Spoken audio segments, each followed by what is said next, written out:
Greetings, citizens of the world. Russians. What are they doing is quite disturbing for every citizen in the United States. This time it was revealed that Russian hackers tried to access the voting system during presidential election 2016. And imagine, even in 21 states. What was their purpose? The Department of Homeland Security informed 21 states and 6 U.S. territories Friday that their voting systems were targeted by Russian hackers during the 2016 elections. The DHS previously said it had evidence of the hacking but did not inform the individual states that were targeted. Instead, the agency informed the private vendors or election officials who had ownership of the systems. State election officials had complained that the lack of information was hampering their efforts to secure future elections. DHS said it allowed the election officials to decide whether or not to share what they learn with the public. Washington Secretary of State Kim Wyman immediately announced her state was targeted.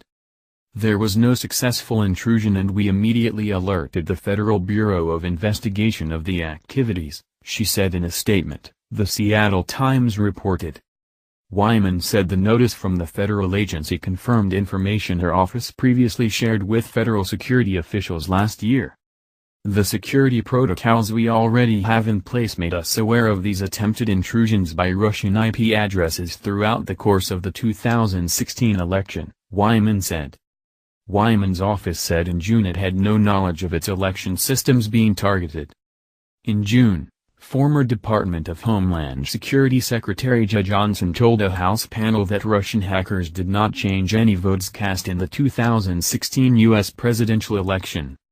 I know of no evidence that through cyber intrusion, votes were altered or suppressed in some way, Johnson told the House Intelligence Committee, which has been investigating alleged Russian interference in the election. Johnson, who said he testified voluntarily, also revealed the Democratic National Committee rejected an offer of help from his department after internal emails were hacked and released on the eve of the party's presidential nominating convention. And the former DHS chief was quizzed about the timing of the statement he released in early October, weeks before the election, warning of Russia interference, as well as his decision in January 2016 to designate election infrastructure as a subsector of critical infrastructure, which was criticized by some as a step toward a federal takeover of state elections.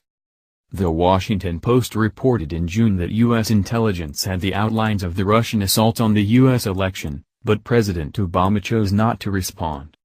The Post said the attempts to interfere in the U.S. election were kept secret by the CIA and then Obama after he was informed. Hackers with ties to Russian intelligence services had been rummaging through Democratic Party computer networks, as well as some Republican systems, for more than a year, the paper reported. In July 2016, the FBI had opened an investigation of contacts between